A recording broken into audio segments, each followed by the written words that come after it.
Hello दोस्तों, कैसे हैं आप सभी लोग। आशा है आप लोग बहुत अच्छे होंगे और अपने जीवन में काफ़ी खुश होंगे, प्रसन्न होंगे। तो दोस्तों, स्वागत है आप सभी का आपके अपने ही चैनल जिसका नाम है ज्ञान मंत्र, और जहां हम लोग करते हैं कुछ ज्ञान की बातें। और आज की संपादकीय लेकर मैं प्रस्तुत हूँ आप सभी के सामने। और आज की संपादकीय का टॉपिक है कानूनी सुधार की दिशा में सार्थक पहल। तो आज का जो टॉपिक है कानूनी सुधार की दिशा में सार्थक पहल, तो क्या ऐसी सार्थक पहल हो रही है जिसकी चर्चा आज की संपादकीय में की गई है। तो काफ़ी उत्सुकता है जानने की कि आखिर आज की संपादकीय हमें क्या कुछ नया ज्ञान देने वाली है। तो चलिए दोस्तों, बिना देर किए बढ़ते हैं अपनी संपादकीय की तरफ। आर्थिक विकास के लिए कानूनी सुधारों और आपराधिक न्याय प्रणाली में सुधार अति आवश्यक है, लेकिन अक्सर इसकी अनदेखी की जाती है। ऐसे सुधार संपत्ति के अधिकारों को संरक्षण, अनुबंधों के प्रवर्तन और विवादों के उचित निपटान को सुनिश्चित करते हुए उद्यमों के संचालन के लिए अस्थायी एवं भरोसेमंद परिवेश बनाते हैं। आपराधिक न्याय प्रणाली में सुधार से अपराधों पर भी अंकुश लगता है।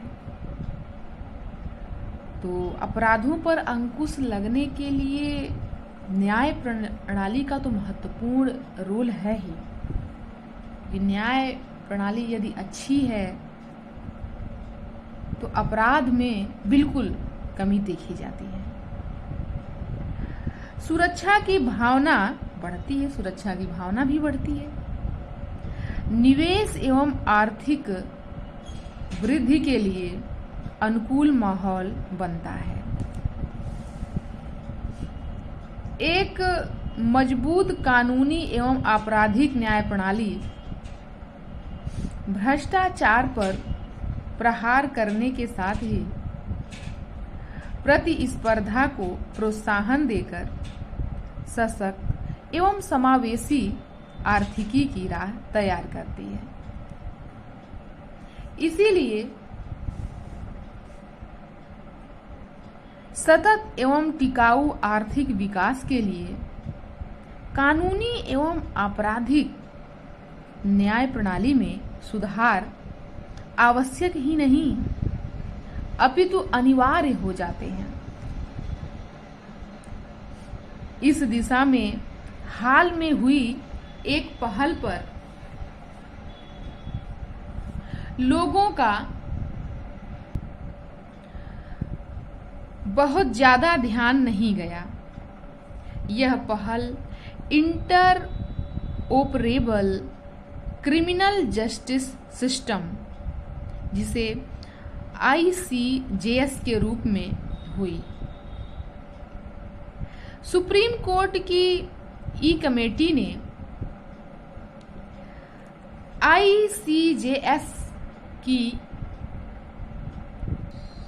संकल्पना की है, जिसे गृह मंत्रालय द्वारा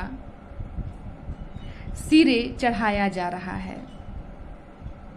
इसका उद्देश्य आपराधिक न्याय प्रणाली के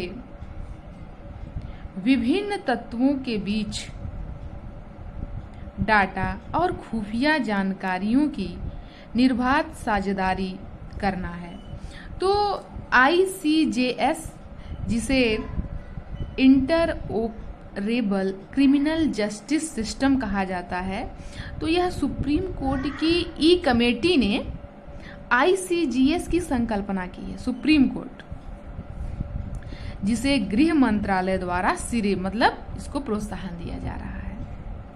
इसका उद्देश्य आपराधिक न्याय प्रणाली के विभिन्न तत्वों के बीच डाटा और खुफिया जानकारियों की निर्बाध साझेदारी करना है। तो काफ़ी इम्पॉर्टेंट जानकारी ये हमें मिल रही है ICJS के संबंध में। इसमें न्यायिक संस्थाओं, कानून प्रवर्तन करने वाली एजेंसियों, दंडात्मक इकाइयों और फोरेंसिक साइंस लैब्स को एक एकीकृत मंच पर लाना है।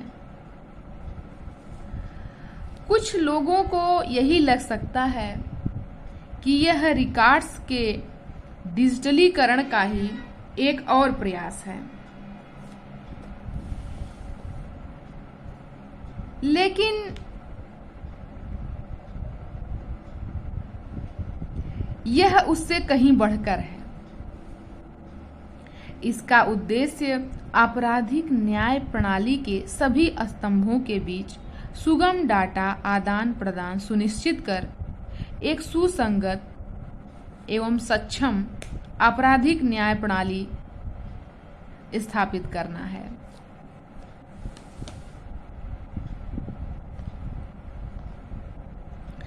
इसमें FIR, केस नंबर और प्रिजन ID जैसे पहलुओं को जोड़कर राष्ट्रीय अपराध एवं आपराधिक डाटा सर्च के लिए केंद्रीकृत प्लेटफॉर्म बनाया जा रहा है, जिसमें पंजीकरण से लेकर कारावास तक के मामले की निर्बाध निगरानी हो सके। इसमें मामलों से जुड़ी सूचनाओं का ऐसा डैशबोर्ड और रिपोर्टिंग सिस्टम भी उपलब्ध होगा जो सभी अंशभागियों को उनकी आवश्यकता के अनुसार तत्काल जानकारियां प्रदान करेगा। डाटा एनालिटिक्स आपराधिक रुझानों की पड़ताल करेंगे, जिससे उनसे निपटने के लिए जरूरी तौर तरीके अपनाए जा सकेंगे।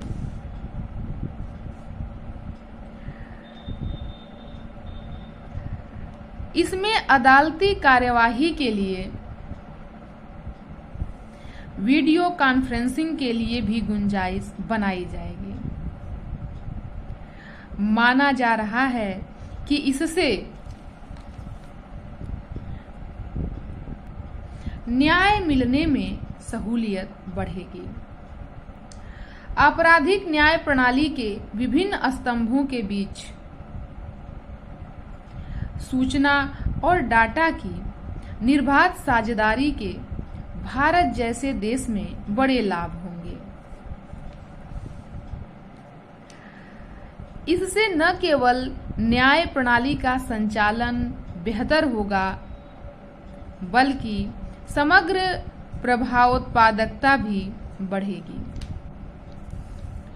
जैसे सूचनाओं और डाटा की त्वरित साझेदारी से संचार और निर्णय प्रक्रिया में लगने वाला समय घटेगा। इससे आपराधिक जांच, सुनवाई और अन्य संबंधित प्रक्रियाओं में तेजी आएगी। एकीकृत प्लेटफॉर्म के रूप में यह आपराधिक प्रणाली से जुड़े विभिन्न निकायों के बीच बेहतर तालमेल बनाएगा। इससे संवाद एवं सहयोग के बीच में आने वाले अवरोध दूर होंगे।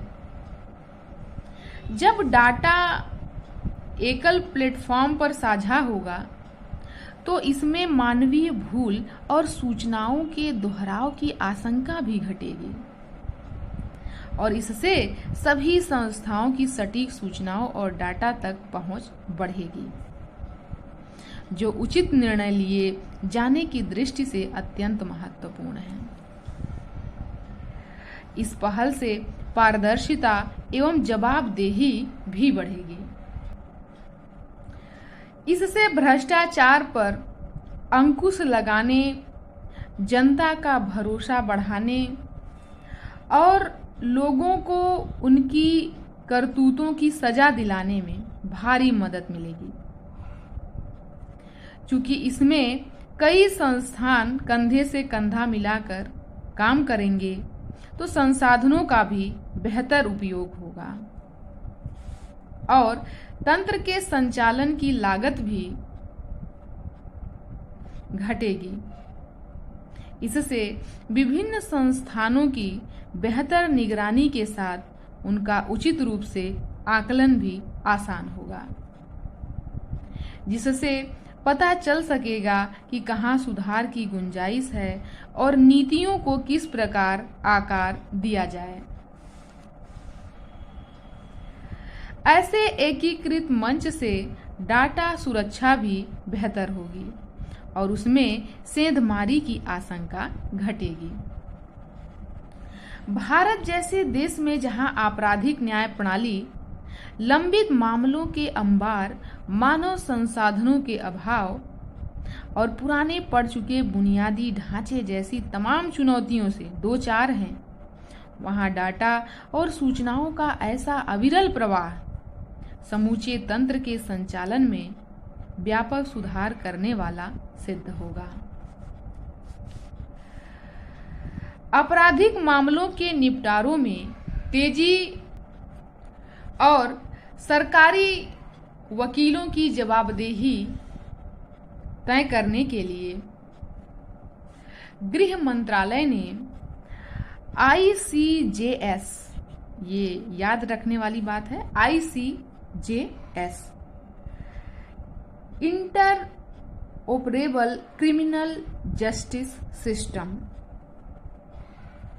के दायरे में ही इनोवेटिव ई प्रोसिक्यूशन पोर्टल भी शुरू किया है।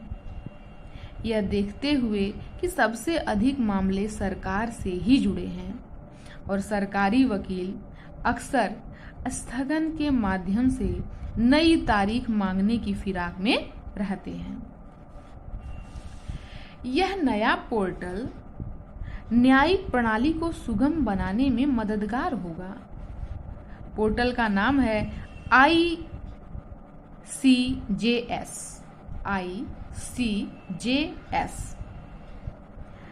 सरकारी वकील द्वारा किसी मामले में 2 बार से अधिक स्थगन मांगने पर यह वरिष्ठ अधिकारियों को अलर्ट करेगा।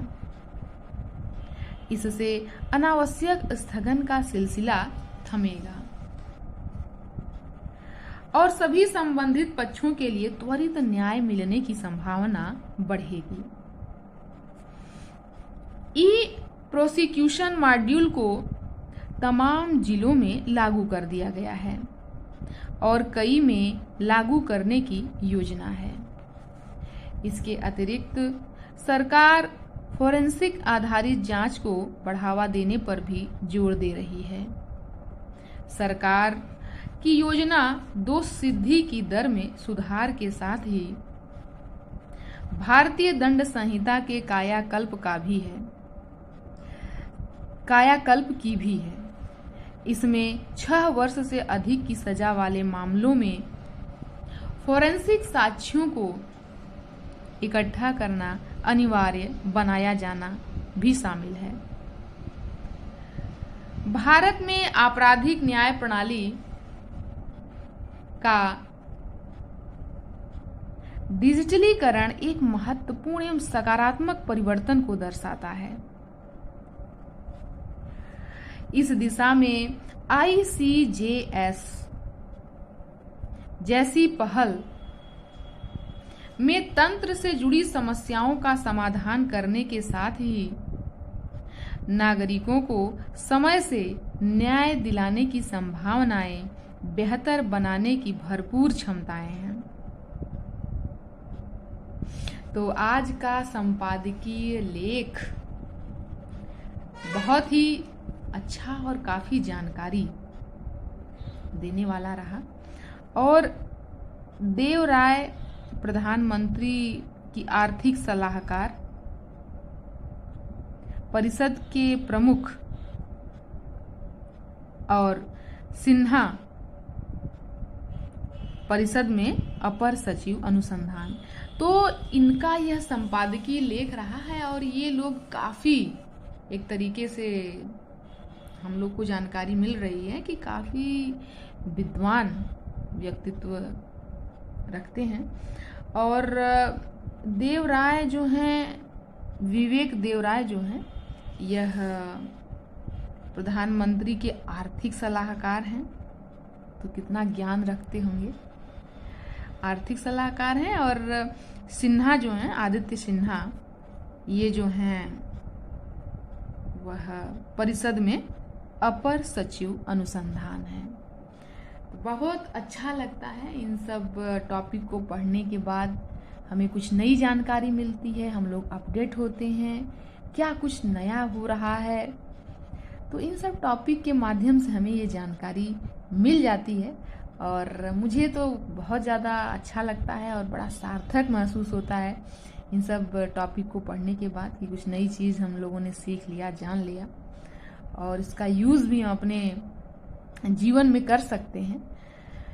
तो आशा है दोस्तों आप लोग भी काफ़ी अच्छा महसूस करते होंगे इन टॉपिक को पढ़ने और सुनने के बाद। तो चलिए दोस्तों, आज की संपादकीय लेख को यहीं समाप्त करते हैं। मिलते हैं नए संपादकीय लेख में नए वीडियो के साथ। तब तक के लिए धन्यवाद।